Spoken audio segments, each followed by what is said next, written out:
Hello, good evening. I'm Matt. And I'm KP. Welcome to the Nightly from Hatch, where your late night thoughts go to rest. Matt, what is the deal with you this evening? Great question, actually. Right? I feel a touch dishevelled, I've got to be honest. In fact, I want to apologise for my general look this evening. Oh. Yeah. What are you attributing this to? I went to the gym and then I just saw the washing up on the side and I thought, I'm going to do that. And then just kind of got swept up in doing jobs. Yep. And here we are. I still look like I've just been to the gym. Sometimes those errands day really, you just got to get them done and look the way you look. I feel that. Yeah, I don't think there's anything wrong with that. And on that subject, I really like your T-shirt. Is that a thrift buy? Where did you get that? For any listeners, it is an Elton John. Yeah. Elton John T-shirt. This is an Elton John 2005. This is a 20-year-old T-shirt. I saw this hanging at a thrift store, kind of like above the register.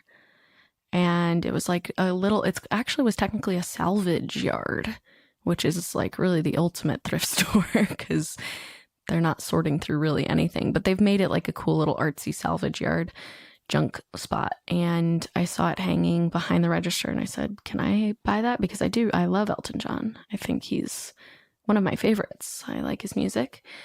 And I was able to buy it. It was a little more expensive than a t-shirt at a junkyard should be. It was $20. But for a 2005 20-year-old Elton John shirt, I said, that's not too bad. So that's an official tour T-shirt then. That's proper merch. Yeah. Yeah. And I've really been in the mood for band shirts are fun. I mean, band shirts really just feel comfy, feel lived in, and show your love of Elton. So I think it's worth it. Yeah, I agree with that. I am partial to a band shirt.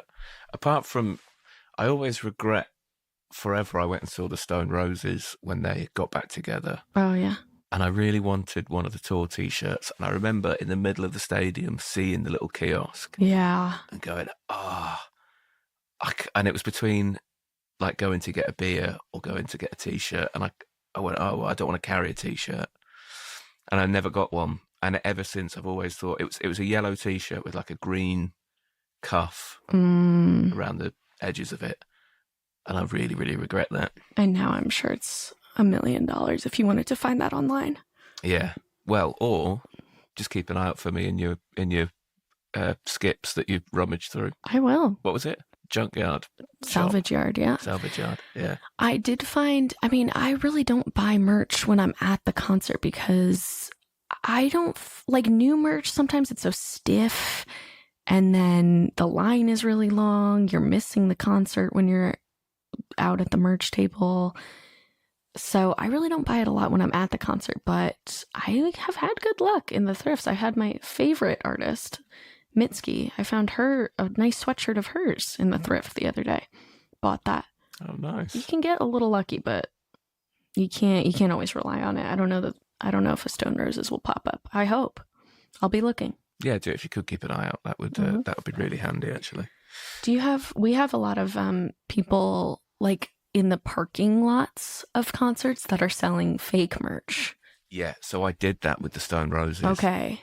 And I've still got it. I refuse to get rid of it.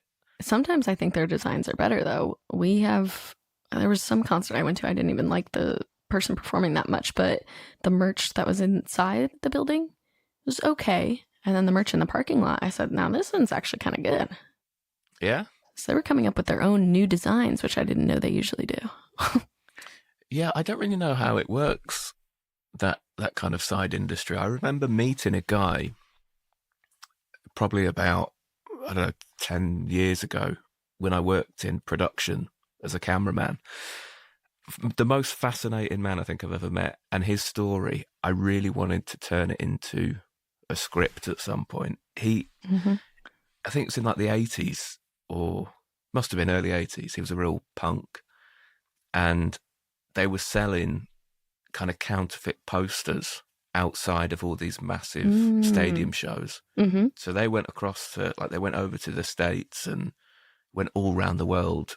They'd basically tour just behind the band. So they'd go on tour with the band, but like just behind them. Wow. So wherever they went, they'd be just behind in like a clapped out old van.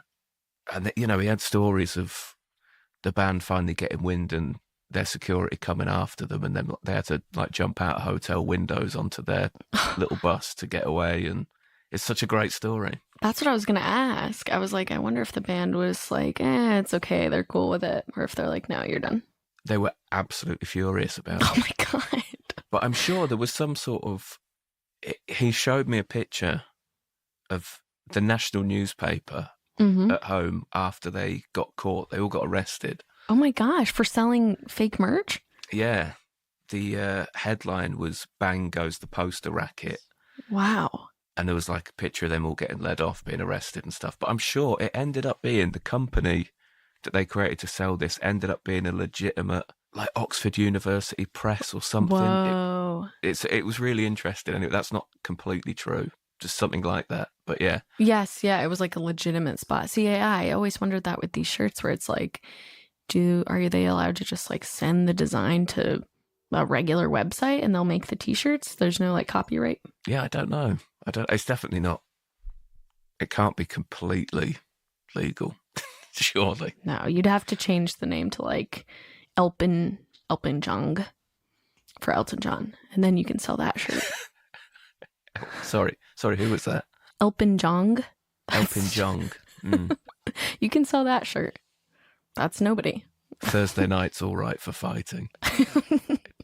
I'd buy that shirt. Actually, yeah, we should do. Well, I wonder if we could do that. Yeah, almost purposefully different, copyright-friendly merch. That would be kind of a cool thing to collect. That would be quite funny, actually, yeah. Mm-hmm. No one take this idea. This one's ours. Yeah, cut that out. We're going to make a fortune.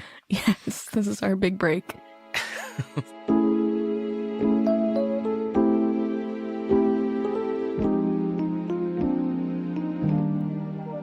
Got some good news, KP, before we go any further. I know you've been worried about it. I'd love good news. Jonathan, the giant tortoise, who is the world's oldest living land animal. Wow. Do you know, if I'd have said that in front of anyone in this country, someone would have shouted, apart from your mum. Now, see, that's good. I can't get that out of my head because it's just waiting for it there. It's hanging in the air waiting for it. Yeah.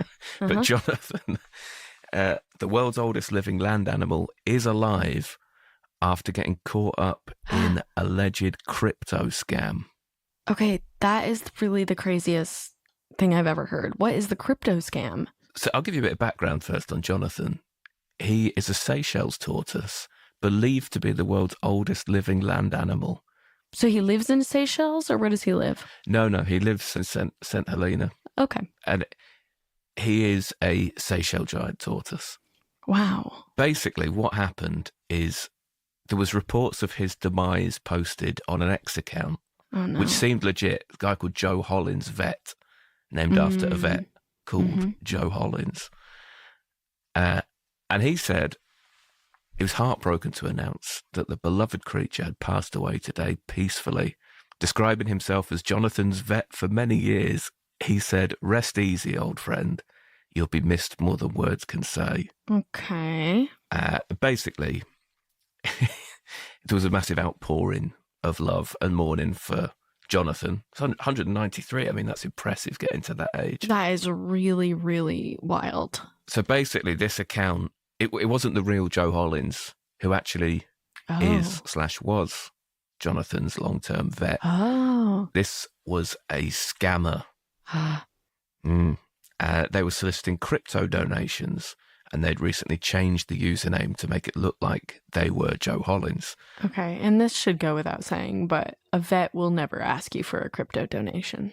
I think that really is one of the things we can hang our hat on. Is I don't think I've ever met a single vet that would be like, yeah, skip the PayPal, just go ahead and send me crypto. Yeah, I feel like we do provide a service on this show. And yeah, if you are told of the demise of a giant tortoise and somebody wants you to help with the funeral costs, which I really hope we're not. Don't do it. Or, do a little research. Do a little research. Yeah. It's so basically there were comments on this, and it all started to unravel. There's a good deal of negative reaction to the original post, Of with course. one commenter calling it a nice prank, you scam artist. Well, Going for the jugular. they sniffed that one out. And if I also may, how much funds do you need for a turtle funeral? It's not like you need a coffin. Can't you just kind of dig down? Just push its head in.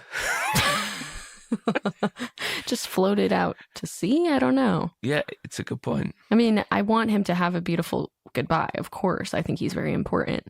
But I think I would assume you can just sort of get him in there. Yeah, I kind of filled in the gap there with it was for funeral cost, because that's what I'd do personally if I were the scammer.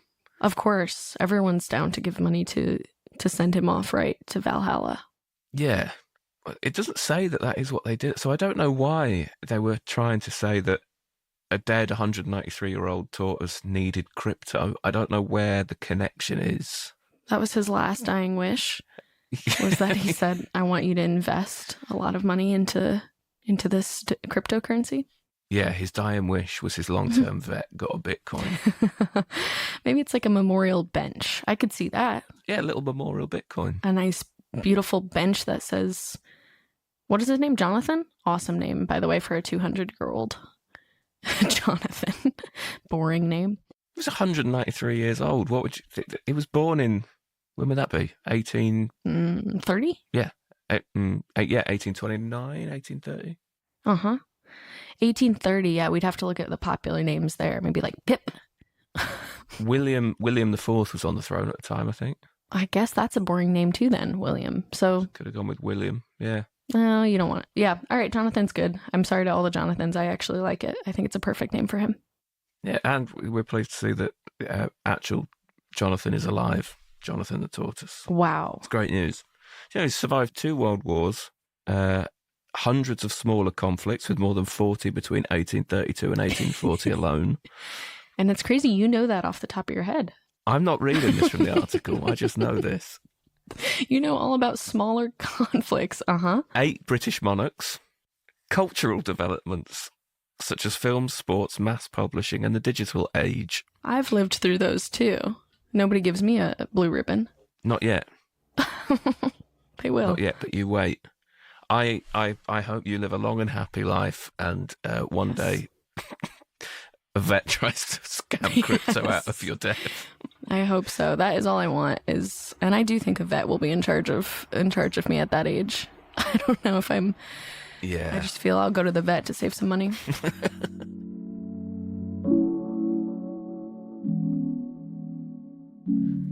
Speaking of animal news as well, I was down in Devon this week, a place called Paynton, and I got the local paper down there. This is an incredible pet story. Oh. Missing cat found 200 miles away after 10 years. 200? 200 miles away. What? How do you even get that far?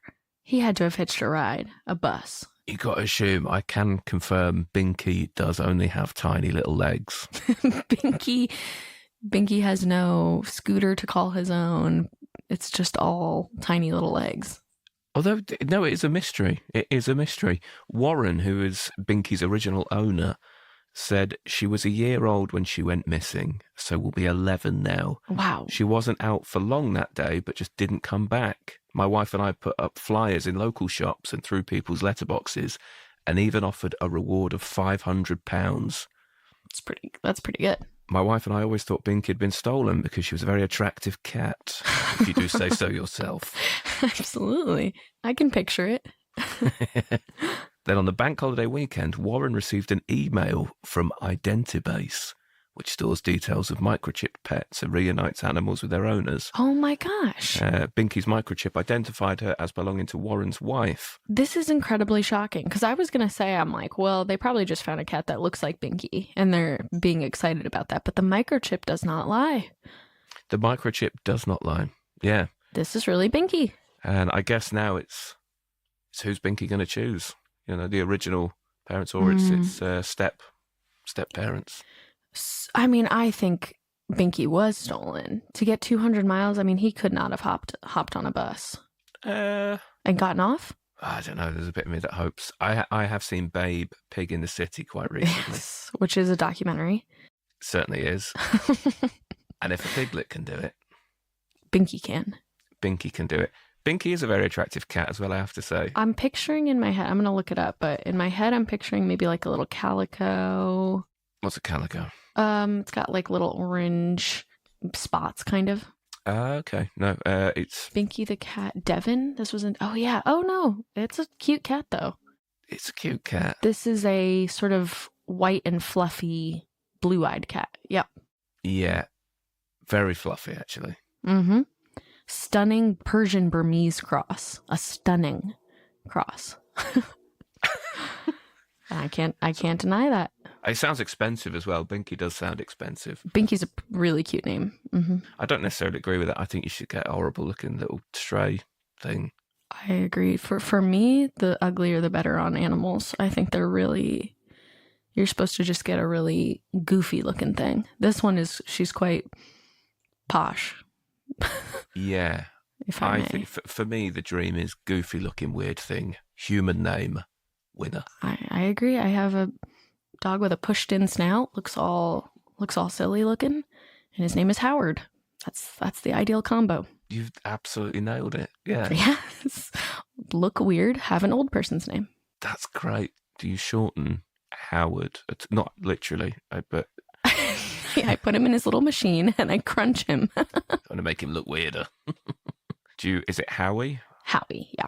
But Howard when he's up to something. Yeah, of course. Yeah. Yeah. It's a tale as old as time. I mean, this is why I thought Jonathan could have an older name. Jonathan the Tortoise. Yeah, it's ironic, really, isn't it, that he's older than all of our pets, but probably has the youngest name. That's fine. He's into crypto, so that makes sense that he's got a young spirit. Yeah, he can do whatever he wants. He's a Bitcoin millionaire now, so. Yeah. Well, good for Binky. After 10 years, you would be really shocked to find that. That is a really kind of a feel-good story for those that might be thinking that it could happen to them. Yeah, good news for Binky. What is your cat is tuxedo, or what coloring does your cat have? A tuxedo, yeah, black and white. I like a tuxedo. Yeah, little socks. Ah, you can't beat the socks. She keeps sneezing at the minute, and it's the best thing I've ever heard. Wow, so, cat sneeze. Yeah, more of that. That's cute. Mm-hmm. That is really cute. Well, Matt, this has been a really animal-filled evening, and I have no complaints. I love animal stories. Yeah, me too. I think that's a perfect thing to go to bed with. Go thinking of cat sneezes. Ugh. Good name for a band as well. Get that on a t-shirt. Get some merch. We'll sell it in the parking lot. Well, good night to all of the Binkies of the world. Good night to you, Matt, and good night to our listeners. Good night, everybody.